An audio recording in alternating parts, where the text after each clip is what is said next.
Good morning, sir. I am Tarun MB, studying in class 11th at Jawahar Navodaya Vidyalaya, Mysuru, Karnataka. I express my sincere gratitude in being given an opportunity to participate in the 5th edition of Pariksha Pe Charcha 2022. My question to our Honorable Prime Minister Shri Narendra Modi ji is, Sir, how can a student focus while studying online? Because there are so many distractions like YouTube, WhatsApp and other social media. It is very difficult to study online without disturbance. Sir, is there any solution for this? Thank you, sir. Thank you, Tarun.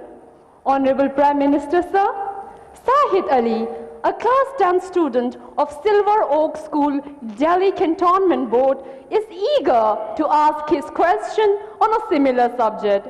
Sahid, please ask your question. नमस्कार महोदय, माननीय प्रधानमंत्री जी, मैं Sahid Ali Silver Oak School Delhi Cantonment Board में 10वीं कक्षा का छात्र हूं। पिछले 2 वर्षों से हम अपनी पढ़ाई ऑनलाइन मोड में कर रहे हैं। इंटरनेट के इस्तेमाल से हम में से बहुत से बच्चों में सोशल मीडिया और ऑनलाइन गेमिंग की एडिक्शन सी हो गई है। इस स्थिति से बाहर निकलने के लिए क्या करें? कृपया हमारा मार्गदर्शन कीजिए। Thank you, Sahid. Honorable Sir, Kirtana Nair, a class 10 student from Thiruvananthapuram, Kerala, is plagued by the same problem and expects to receive guidance from you, sir. Kirtana's question has been received from times now. Kirtana, please ask your question. Hi, I am Kirtana from class 10 in Christava School, Thiruvananthapuram, Kerala.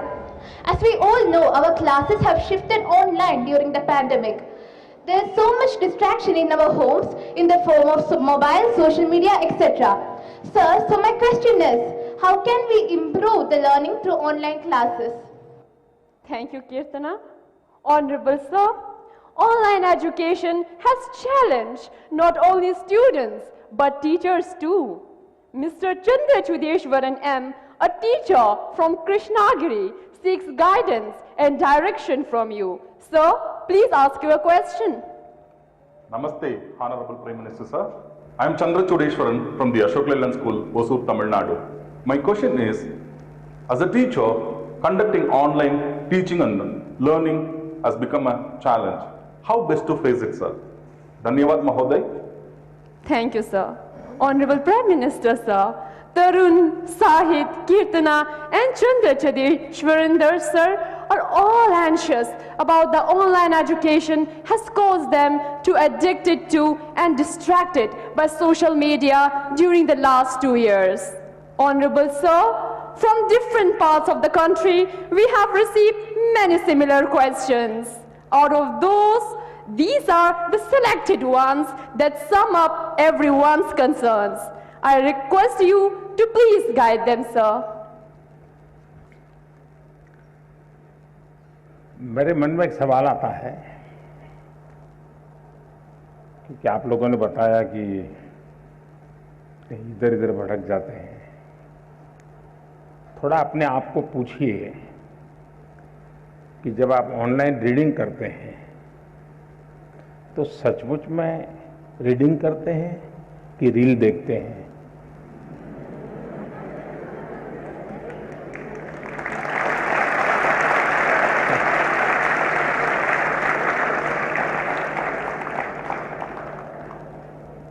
अब मैं आपको हाथ ऊपर नहीं कराऊंगा, लेकिन आप समझ गए कि मैंने आपको पकड़ लिया है।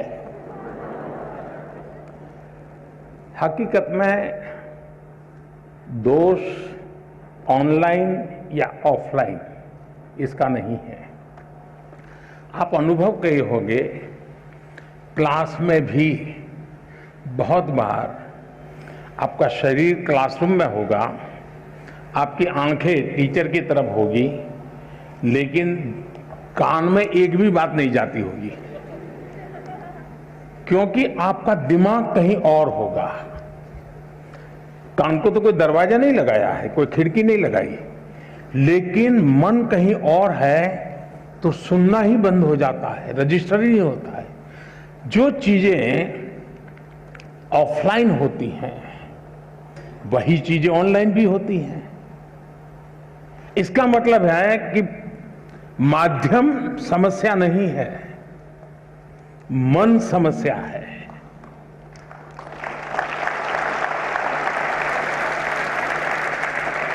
माध्यम ऑनलाइन हो या ऑफलाइन, अगर मेरा मन पूरी तरह उससे जुड़ा हुआ है, उसमें डूबा हुआ है, मेरा एक खोजी मन है जो उसमें की बारीकियों को पकड़ने की कोशिश कर रहा है, तो आपके लिए ऑनलाइन या ऑफलाइन मैं नहीं मानता हूं कि कोई फर्क पड़ सकता है। और इसलिए हम, जैसे युग बदलता है तो माध्यम भी बदलते रहते हैं। अब पहले के जमाने में जो गुरुकुल चलते थे, सदियों पहले, सहस्त्र वर्ष पहले, तो वहां तो प्रिंटिंग पेपर भी नहीं थे, तो उस समय कोई किताब भी नहीं थी, तो ऐसे ही कंठस्थ सब चलता था। तो उनकी श्रवण शक्ति इतनी तेज रहती थी कि सुनते थे और उसको कंठस्थ कर लेते थे, और पीढ़ी दर पीढ़ी कान के द्वारा सीख करके, बाद में युग बदल गया, प्रिंटेड मटेरियल आ गया, किताबें आने लगी, तो लोगों ने उसमें ढाल दिया। ये इवोल्यूशन लगातार चलता रहा है, ये, और यही तो मानव जीवन की विशेषता है। तो वो इवोल्यूशन का एक हिस्सा है कि आज हम डिजिटल गैजेट के माध्यम से, नए टेक्नोलॉजिकल टूल के माध्यम से बड़ी आसानी से चीजों को प्राप्त कर सकते हैं और बड़े व्यापक रूप से प्राप्त कर सकते हैं। इसे हमने एक अपॉर्चुनिटी मानना चाहिए, हमने इसे समस्या नहीं मानना चाहिए। लेकिन यह भी सही है कि कभी हमने एक कोशिश करनी चाहिए, हम ऑनलाइन हमारी पढ़ाई को एक रिवॉर्ड के रूप में अपने टाइम टेबल में रख सकते हैं। मुझे पक्का विश्वास है कि मान लीजिए आपने आपके टीचर के द्वारा मिली हुई नोट्स और स्टैंडर्ड मटेरियल कहीं आपको ऑनलाइन अवेलेबल है, दोनों को बराबर देखेंगे तो आप ही उसका वैल्यू एडिशन कर सकते हैं। आप कहेंगे हाँ टीचर ने इतना बताया था, मुझे इतना याद रहा था, लेकिन यहाँ दो चीजें मुझे अच्छी मिल गई हैं, अच्छे तरीके से मिल गई है, मैं दोनों का जोड़ कर दूंगा, तो वो आपकी ताकत बहुत बढ़ा देंगे।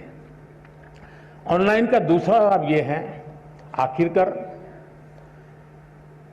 शिक्षा का एक हिस्सा है ज्ञान अर्जन करना।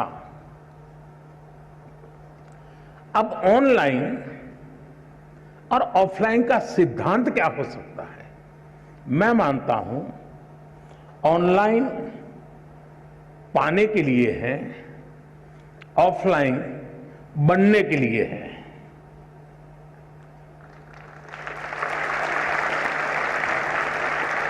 मुझे कितना ज्ञान पाना है, कितना अर्जित करना है, मैं ऑनलाइन जाकर के दुनिया के जिस छोर से जो भी अवेलेबल है मैं अपने मोबाइल फोन पर या अपने आईपैड पर ले आऊंगा, इसको मैं अंगीकार करूं। और ऑफलाइन जो मैंने वहां पाया है उसको पनपने के लिए मैं अवसर दूंगा।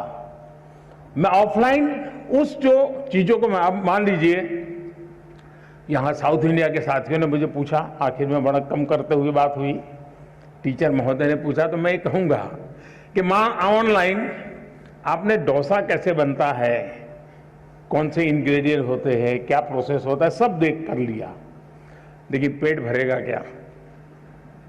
बढ़िया से बढ़िया डोसा आपने कंप्यूटर पर बना दिया, सारे इंग्रेडिएंट का उपयोग कर लिया, पेट भरेगा क्या? लेकिन वो ज्ञान अगर आपने कोशिश की और डोसा बना दिया तो पेट भरेगा या नहीं भरेगा? तो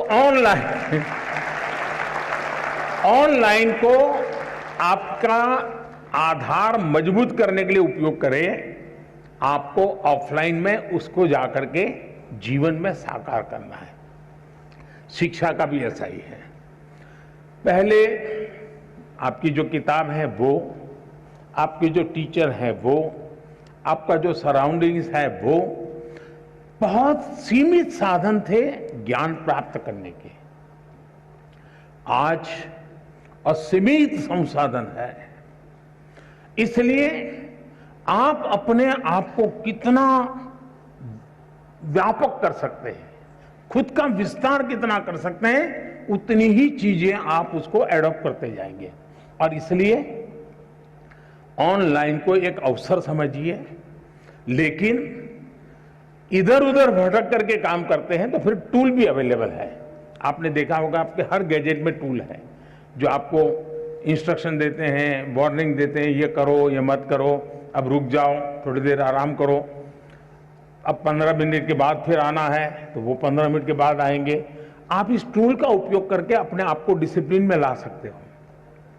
और मैंने देखा है कि बहुत सारे बच्चे होते हैं जो ऑनलाइन इन टूल्स का मैक्सिमम उपयोग करते हैं, अपने आप को रिस्ट्रिक्ट करते हैं। दूसरा, जीवन में खुद से भी जुड़ना ये भी उतना ही महत्व है जितना आईपैड के अंदर घुसने में आनंद आता है, मोबाइल फोन के अंदर घुसने में आनंद होता है, उससे हजारों गुना आनंद अपने भीतर घुसने का भी होता है।